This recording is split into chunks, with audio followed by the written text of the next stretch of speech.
Hi friends, welcome to my YouTube channel unique trends. ఈరోజు మనం ఎంతో టేస్టీ ఎమ్మీ పెసరపప్పు కూరని నార్త్ ఇండియన్ స్టైల్లో ఎలా చేసుకోవాలో చూద్దాం. దానికి ఒక కుక్కర్ని తీసుకొని స్టవ్ మీద పెట్టి హీట్ అయిన తర్వాత పెసరపప్పుని వేసుకొని దాన్ని బాగా ఫ్రై చేసుకోవాలి.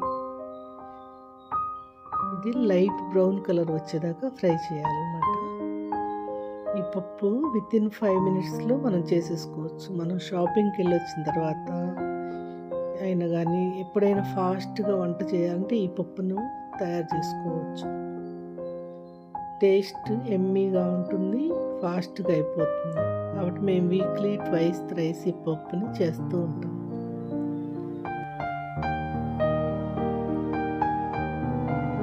చూసారా, ఇప్పుడు లైట్ బ్రౌన్ కలర్ వచ్చేసాయి పప్పు.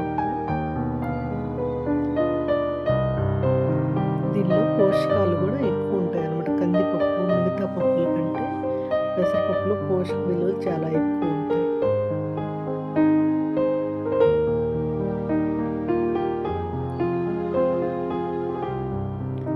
దీన్ని నీళ్ళు పోసి కడగాలన్నమాట.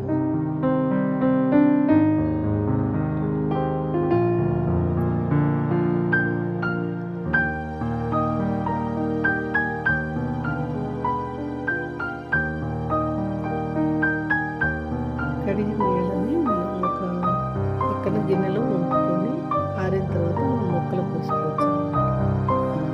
వంటగదిలో బియ్యం కడిగిన నీళ్ళు మిగతా ఏమైనా నీళ్ళని మనం మొక్కలకు వాడుకుంటే వేరే ఫర్టిలైజర్స్ వాడే పని లేకుండా సరిపోతుంది.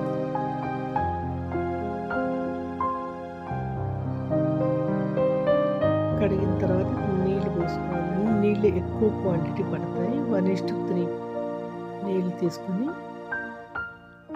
పప్పును ఉడికించుకోవాలి. ఈ పప్పు చాలా పలుచగా తయారు చేస్తాం అన్నమాట. మనం కందిపప్పు అదైతే చిక్కగా చేస్తాము, కానీ దీనికి ఎంత పలుచగా ఉంటే అంత టేస్ట్ ఉంటుంది.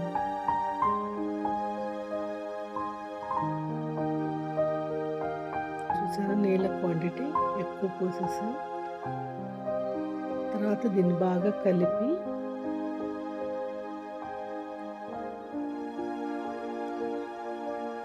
పచ్చిమిరపకాయలు వేసుకోవాలి. ఈ పచ్చిమిరపకాయలు పప్పులో ఉడకటం వల్ల ఆ రసం దిగి ఎంతో టేస్ట్ ఎన్హాన్స్ అవుతుంది.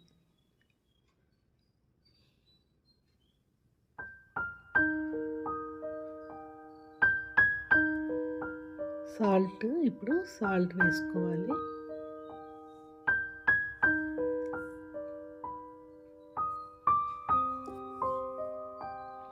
పసుపు,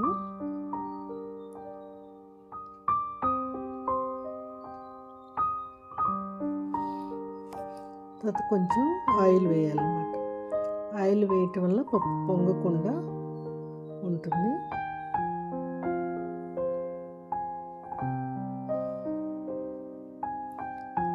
మళ్ళీ ఒకసారి అంతా కలిపేసుకొని దాన్ని మూత పెట్టుకోవాలి. హాయ్ ఫ్రెండ్స్, మై ఛానల్ని లైక్ చేయండి, కామెంట్ చేయండి, షేర్ చేయండి, సబ్స్క్రైబ్ చేయండి. దానివల్ల నాకు ఎంతో మోటివేషన్ దొరుకుతుంది. Please help. ఇప్పుడు మనం ఒక విజిల్ వచ్చిందాక ఈ పప్పుని ఉడికించుకోవాలి.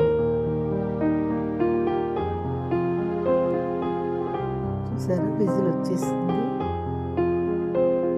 తిరుగుమాత పెడదాం. తిరుగుమాతలో నూనె వేసుకొని, మీరు నార్మల్ తిరుగుమాత మనం రెగ్యులర్గా వేసేది వేయచ్చు, లేకపోతే వీళ్ళు పాంచ్ ఫుటానా అని దొరుకుతాయి అన్నమాట. అందులో మెంతులు, సోంపు, జీలకర్ర, నల్ల జీలకర్ర, ఆవాలు అవన్నీ కలిపి ఒక ప్యాకెట్ దొరుకుతుంది. ఈ తిరుగుమాతలో స్పెషల్లీ అవి వాడతారు. మీరు కావాలంటే మనం పప్పులో మామూలు తిరుగుమాత వేసేసుకోండి, అదైనా టేస్టీగానే ఉంటుంది. తేజ్పత్తా వేసాను.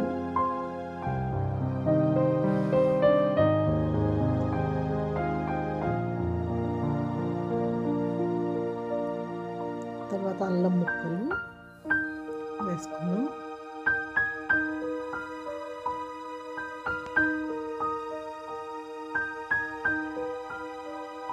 తర్వాత మిరపకాయలు మళ్ళీ దీనిలో ఎర్రకారం వేయలేదు చూసారా, అన్ని మిర్చితోనే మనకి కారం వస్తుంది అన్నమాట. తర్వాత ఇవే ఫాంచ్ ఫుటానా అంటే వీటిని వేస్తాం తిరగమాతలో. జీలకర్ర, ఆవాలు, నల్ల జీలకర్ర, సోంపు, మెంతులు ఇవన్నీ కలిపిందనమాట. ఇవి వేసాను తిరగమాతలో. తర్వాత కొత్తిమీర, తర్వాత కరివేపాకు,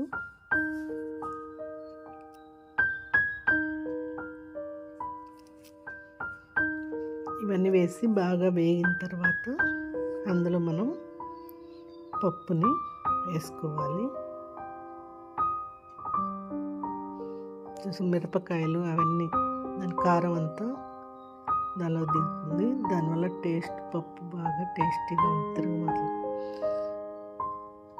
పప్పుని ఇందులో వేసుకోవాలి. తిరుగుమాత దానిలో